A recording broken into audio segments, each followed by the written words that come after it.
There are a lot of potential reasons why you might be experiencing trouble on Peacock TV. In today's tech video, I'm going to show you how to fix the most common problems with Peacock TV on your Element Smart TV.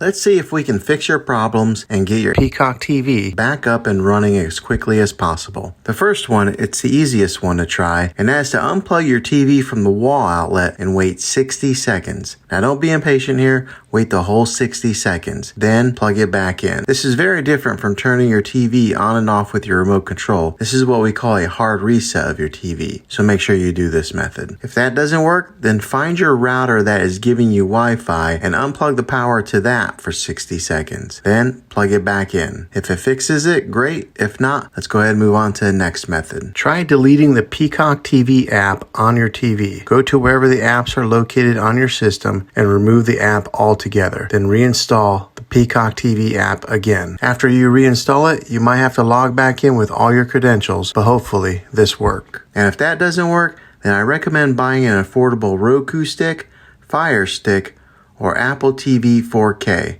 and plug that into your TV and use that as your main streaming player. You'll be able to access Peacock TV that way. I'll put links in the description down below of where you can get one. Well, hopefully this video was helpful. If it was, go ahead and throw a thumbs up on it.